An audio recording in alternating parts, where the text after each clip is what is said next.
Hey guys, so this is the second part of this video here. We've let this sit, and this is just the Knox gelatin in 4 cups of water. It's 16 packets or 4 ounces of Knox gelatin to 4 cups of water in here, cold water.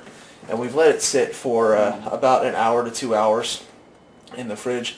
And as you guys can see, it's like a jello consistency. I'm actually pressing kind of hard on it here, but it's not Ballistics gel quality yet. So what we're going to do here is, I have 2 pans set up here.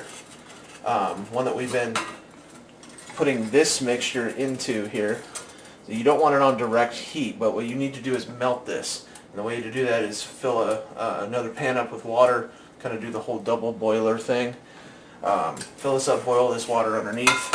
If you have 2 pans like this, just kind of leave one kind of cocked a little bit, because you got to let the steam get out, because if not, like I ran into something last night, is I had it sitting totally flat, and halfway through the melting process the steam said, I need to get the hell out of here, and it popped it up and it spilled a whole bunch of it. So yeah, just letting you guys know. So alright, so that's starting to heat up here, as you guys can hear. And I'm just going to scoop this into here, into this other pan.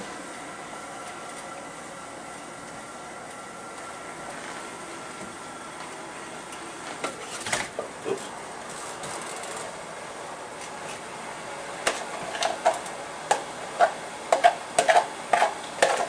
It is okay if it breaks into chunks. Yeah, it's okay if it breaks into chunks. It's going to be melted anyway. So, and at this time that it's doing that it's starting to melt, you want to get your other pan ready, your actual mold pan ready.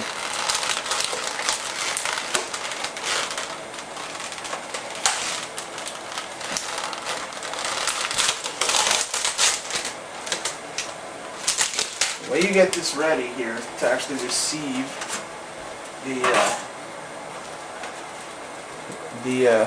oh, that's not cool. It has a cut in it. This one does not. This one's good. Okay, my other one had a hole in it in the bottom, and that's not good if you're putting hot liquid, basically plastic into it. It's not cool. So the way you get this ready here is while this is melting, you just spray some cooking spray, some regular vegetable cooking spray, into this pan here.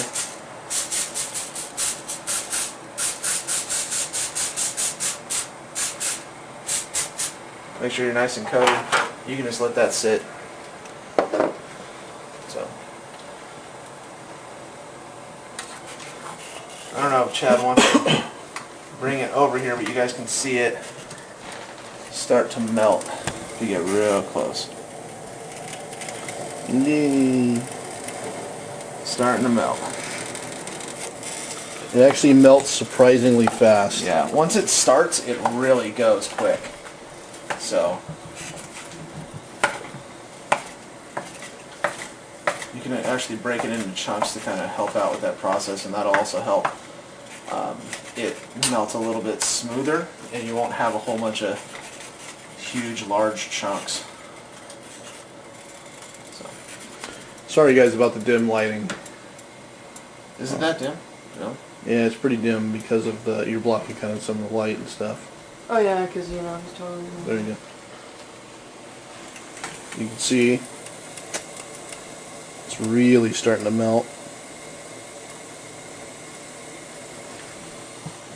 It's really simple to make. The hardest part, and be prepared if you're going to make a whole bunch of this stuff. It's not super expensive, but it's not super cheap either. It's about $3 or $4 for every block this size. So for every block this size, it's about $3 or $4. If you That's plan, just because this is about, well, again, this is about $7 or $8, and you're going to be using half of it for each one of these. So yeah, it's about $4. So not including the price of the water. yeah. If you're going to be doing a lot of calibers and stuff, it may be worth maybe looking into other ways, possibly diluting it somehow. But if you're going to do that, you really need to be careful because you could waste it. And Ryan has actually experimented a couple different times. Trying to get the mixture totally right and like the ratio between water and Knox gelatin correct. So there's a few guys out there that are saying that you need to cook it first, and then like you need to cook it at that first stage to make it hot, and then put it in the fridge. There's a couple guys out there that are saying do it the way that we're doing it. There's also a couple guys that are doing it totally different. I mean, they're buying the Knox gelatin that the Mythbusters are buying directly from the factory in these huge, like 50-gallon drums. It's ridiculous. If you're just doing some simple ballistics testing, or hey, you just want to do something cool for a cool video and try to put some bones or something in this and let it set up, or some fake blood or something, like kind of like a Deadliest Warrior type of thing, you know. You can kind of do something like that. And this is more realistic. So you guys go. It is really melting. Yeah. See, you kind of get these big chunks here. You got to make sure that those go. So yeah, just make sure it's fully gone before you decide to pour it. Now at this point here, sometimes I'll just take it off of the heat because it's got enough heat in this water underneath to melt the rest of these pieces.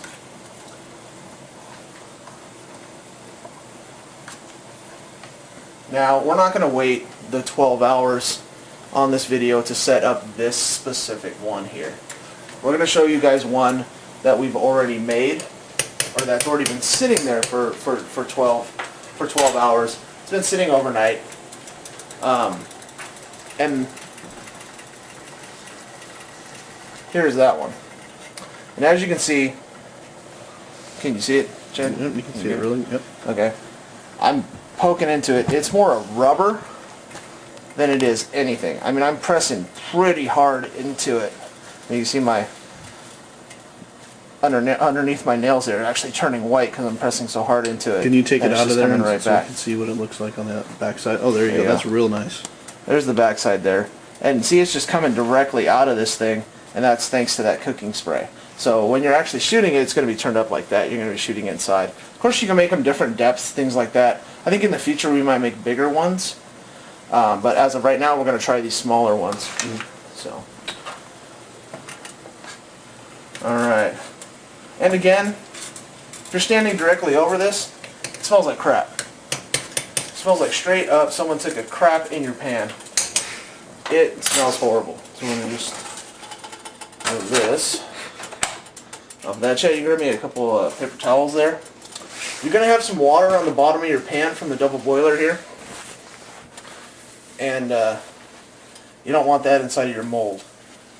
So you want to wipe that off as best you can. And then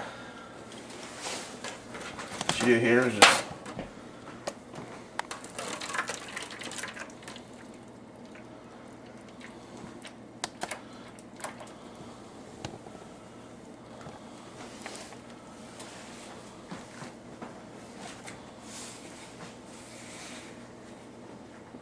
It's pretty cool. voila. God, that smells horrible. So now we would pick this up very gingerly and walk very slowly to the refrigerator and place this on a nice flat shelf where it's nice and even for 10 to 12 hours, or until it has this consistency. So until it looks like that.